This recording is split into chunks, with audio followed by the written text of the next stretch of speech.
ગંગાનો અત્રે બહુ સુંદર મજાનો પ્રસંગ, બહુ આનંદનો વિષય છે.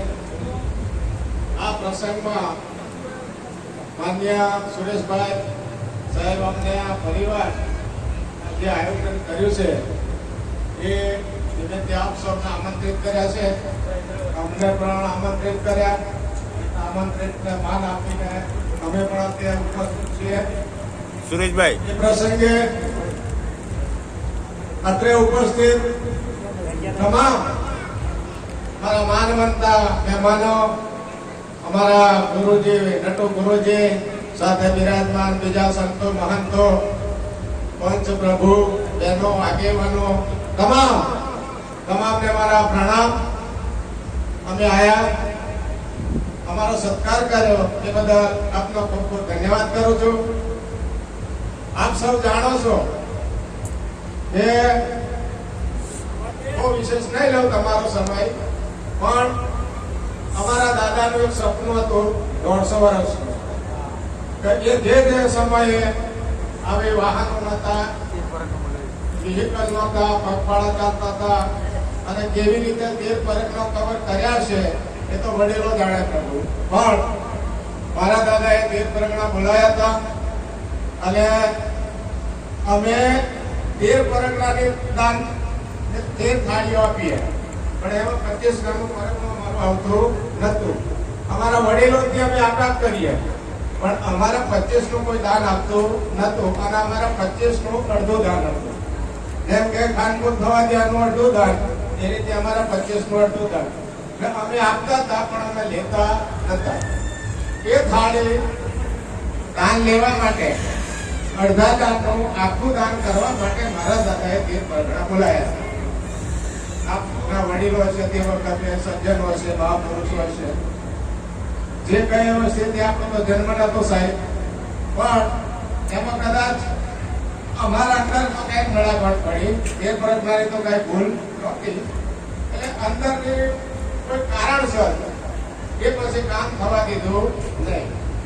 એટલે જયારે પછી આવેલા મહેમાનોનું ભણાવવા માટે ગયા, ત્યારે તમારા જે વડીલો હતા, સજ્જનો હતા, મહાપુરુષો, તેમણે વિચાર્યું કે ભાઈ આ ઘડી આટલો ખર્ચ કર્યો અને એનું સપનું પૂરું થયું નહીં, તો આપણે કંઈક બાન મૂકીએ.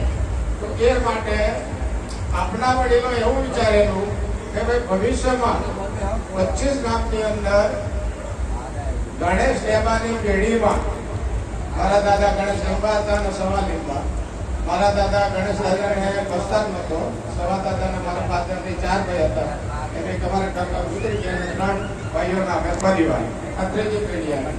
તો એ વખતે એવું વિચારેલું કે ભાઈ આ દાનની થાળી બંધાઈ નથી, તો ખજૂરના ઝાડ ઉપર મૂકીએ છીએ વાતથી, તળાવની પાળે બેઠા છે, એટલે નજર પડીએ છીએ, પાટી ઝાડ ઉપર મૂકીએ છીએ.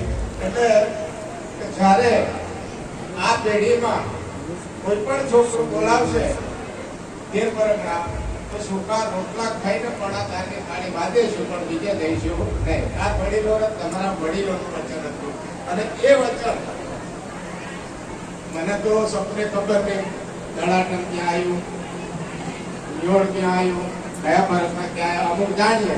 તમારા મોડાસા છે, માલપુર છે, પછી નાયડ છે, સાટંબા છે, સવાસો છે, બરાબર, ગડાણા છે, એ રીતે અમે 13 થાળીઓ આપી. તો કદાચ તમારા પંચપ્રભુના આશીર્વાદ છે, વડીલોનું પુણ્ય છે, અને એ હિસાબે બાબાની દેવીનું લગ્ન હતું.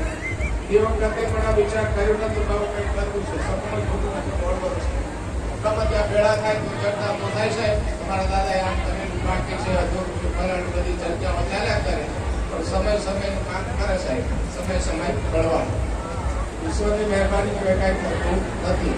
એટલે અમારે લગ્ન લેવાનું હોય તો રેવાજી ગંગાજી જાય, એટલે મારા ગંગાજીનું ઠરાવ્યું હતું.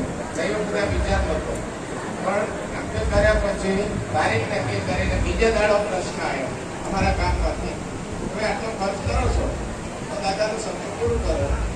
હવે એ ગામનો સાથ મળ્યો, પતિનો સાથ મળ્યો, પછી આયોજન કર્યું. એમાં આપ સૌએ જે આપણે આવ્યા એમાંથી સેવા થઈ હોય ના થઈ હોય તેમ છતાં એક મનથી તમને બોલાયા હોય ને આપ પધાર્યા હોય એમ હું તો વિચારું છું. સાહેબ ગામો નતા જોયા, અડાઠમ નતું જોયું, પરગના નતા જોયા, પણ અમારા કનુભાઈ અણમોદરા વાળા એમનો બાબો છે સંજયલાલ જીગરભાઈ, એમના માધ્યમથી માહિતી મળી કોઈ અડાઠમ અહીંયા ગામ આવ્યું. કનુભાઈ ખાનાભાઈ અમારી બધા પધાર્યા, અમારું કામ કર્યું. ખૂબ ખૂબ ધન્યવાદ. ફરીથી હું તમને તમામને ધન્યવાદ આપું. કહેવત છે ને સાહેબ, પંછી પાણી પીને છે ઘટેના શરીર ના નેર. બરાબર. તો જેમ જેમ તમે ધર્મનું કામ કરીએ ને એમાં બધું જાય, એમાં ઘટાડો થતો નથી. આપ સૌ જાણો છો કર્ણરાજાએ સોનાનું દાન કરેલું, પણ સ્વર્ગમાં ત્યાં તો સોનું જાય, તો છેવટે સગાળસા તરીકે જન્મ લેવો પડે. એટલે પુણ્યનો બહુ મહિમા છે. સુરેશભાઈ એમનો પરિવાર આજે કંઈ કરી રહ્યા છે, એમને ભગવાન એમના પર કૃપા વરસે, એમનું કાર્ય સફળ થાય અને એમને ખૂબ ખૂબ ધન્યવાદ આપું. ફરીથી મને આટલો સાંભળ્યો બોલવાની જે તક આપી આપ સૌનો ખૂબ ખૂબ આભાર, ધન્યવાદ. બોલો પ્રાણનાથ તારે કી જય. બોલ ચુમ્મા. યશડી.